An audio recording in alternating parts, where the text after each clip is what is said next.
When the first pioneers passed across the boundaries of the solar system in search of whatever lay beyond, it was impossible to not compare them to the ancient seafaring peoples of Earth.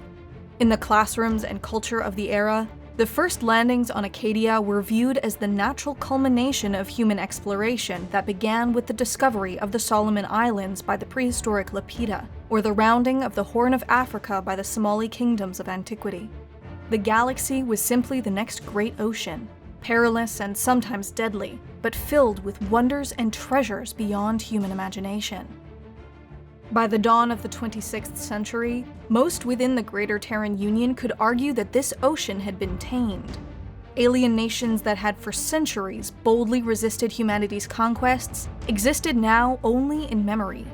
Peoples whose own history and culture might once have been the equal of any found on Earth pledged their allegiance to new banners and foreign values.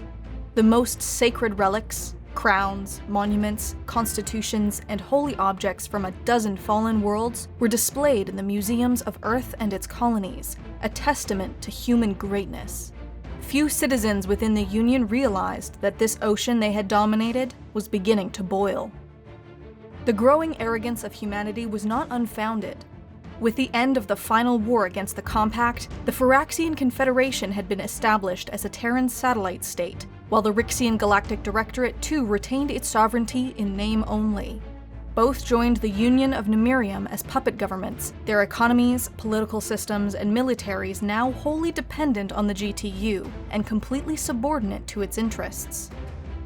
Technological innovation also continued at a remarkable pace. In the Bernard Star system, the wealth and labor of almost the entire Union was put towards a single unparalleled goal. Utilizing self-replicating nanotechnology reverse-engineered from discoveries in the extragalactic star cluster, the first steps were taken towards the construction of a Dyson sphere.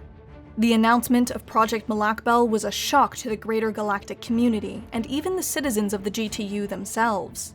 While the construction of a Dyson sphere was long theorized, it was believed by most to be an insurmountable task, centuries, perhaps even millennia, away from feasibility. When the barest of frameworks had been constructed, however, the project drew the attention of the Florian matriarchy. A highly advanced and pacifist civilization widely respected across the galaxy, the Florians were horrified by the Greater Terran Union's efforts. In a dramatic bit of irony, Bernard Star, viewed from the Florian homeworld, was located in their most revered constellation, one that depicted their society's unifying figure. The Florians did all but beg the Greater Terran Union to reconsider the placement of Project Malakbel, even offering financial compensation, but the Florian matriarchy had been one of the fiercest critics of the Sword of Terra, and their requests were denied.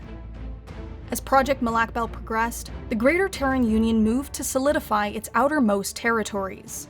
The recent conquests had given the Union a wealth of former Algan, Rixian, and Phyraxian systems, but these in turn had brought it into direct contact with new potential rivals. Along the Outer Rim, particular attention was given to the Vol Hive. Largely isolationist since their defeat by Union forces in one of the earliest wars against the Compact, the Vol's hive mind bore a disconcerting resemblance to that of the Tyrim. Clearly formidable, Union High Command nevertheless projected their defenses could be overwhelmed and their worlds occupied in under 5 years with limited casualties. Their strategy was based on utilizing the network of gateways that linked to a primary terminal egress located in the extragalactic cluster. Having activated this network, Terran fleets would be able to almost instantaneously transit to similar gateways across the galaxy, including several located in the heart of Vol space. While critics in a closed session of the National Assembly noted that, like ancient Rome before it, the Greater Terran Union was beginning to conquer an empire out of self-defense, the potential of the operation itself was universally lauded. In 2517, the Greater Terran Union declared war on the Vol Hive. The planned preemptive strike exceeded expectations. By utilizing the gateways, Terran fleets quickly managed to destroy the main strength of the Vol, and afterwards advanced almost unopposed. For the first time, the warships of Fleet Command fought alongside the armadas of its puppet states, and racial divisions that had existed for centuries slowly gave way to mutual respect. In 2520, the homeworld of the Vol Hive was occupied, and the war was all but over. All that was left was for Terran armies to seize the remaining Vol colonies, none of which presented any significant resistance. With the Greater Terran Union seemingly at the height of its power, the declaration of war sent by the Florian Matriarchy was all but dismissed. The action was believed by Terran intelligence services as a purely symbolic display of solidarity with the Vol, one that could be resolved once the Vol had been completely occupied. The Florians were seen as far too distant to be of any real concern. The nearest outposts were put on alert, but no major attack was expected. These assumptions cost hundreds of thousands of lives. Unbeknownst to the Greater Terran Union, the Florians too had activated a secret gateway within their space. Their fleets arrived in the extragalactic cluster at the perfect moment. With the war against the Vol all but over, Terran fleets were in the middle of a great resupply and redeployment, completely unprepared to meet this surprise attack. In the Styx system, center of Terran power in the cluster, a Union battle group was completely destroyed, the single largest defeat in centuries. With the terminal egress now in the hands of the Florians, the situation became catastrophic. The Union's own strategy was turned against them. Florian warships appeared in remote, undefended corners of the GTU. Enormous battle stations that had once guarded against whatever lay in the extragalactic cluster had been converted to nearly defenseless anchorages, or decommissioned entirely. System after system was lost almost without a fight, while the main strength of Union forces, engaged along the border with the Vol, were now completely cut off and out of position. Almost overnight, the economy of the GTU was in ruins, as trade between the Outer Rim territories and the core commissariats was severed.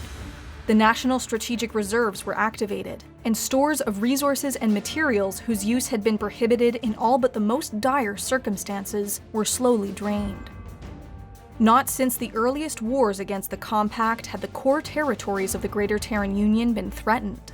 An armistice was quickly agreed to with the Vol, and the conquest of the Hive left unfinished. With Earth itself potentially in danger, the Terran Home Fleet was deployed. Together with several other battle groups, it mobilized its strength in the Gadaxis system, directly in the path of the Florians' most formidable armada. Stopping the advance of the Florians would be the largest battle in the history of the Greater Terran Union, and one that would determine if the war against them could be won. When the Florians arrived in Gadaxis, they faced the full might of humanity. For weeks, the battle was fought across the entire system. Warships and weapons systems that had never met their equal in combat were now put to the ultimate test. Hundreds of ships were lost, and even Union-class dreadnoughts, pride of Fleet Command, were destroyed by fanatic Florian attacks.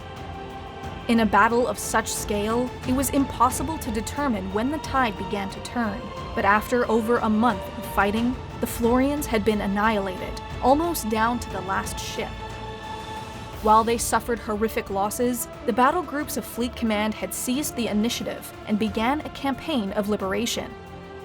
It took a further 3 years before the last occupied territory of the GTU was retaken, and when Terran forces arrived in the Styx system for the first time in half a decade, they found it abandoned.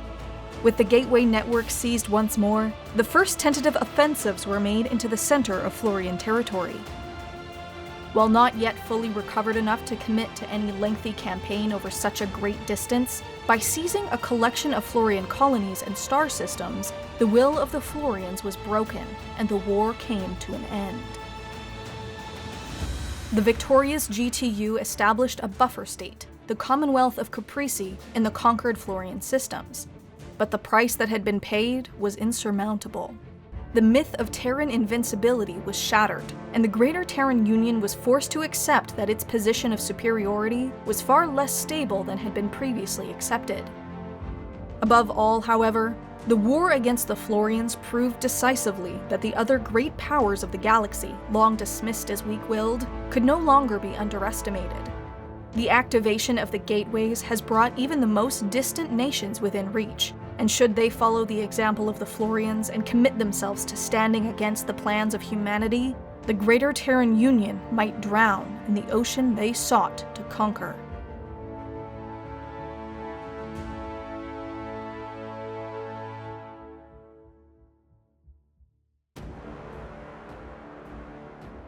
In Stellaris Invicta, the Templin Institute guides the Greater Terran Union into an uncertain future, one you can influence. Every Saturday, we'll live stream our progress on our Twitch channel, and viewers and patrons will have the opportunity to vote on decisions, help name planets, ships, leaders, and more. If you missed the live stream, you can catch up on what happened when the stream is published the next day to the Templin Archives channel. Then, once a month, we'll produce a video like this one, detailing everything that's progressed in the Greater Terran Union's struggle to achieve galactic supremacy. The next live stream of Stellaris Invicta begins 1 hour after this video has gone live. We hope to see you among the stars.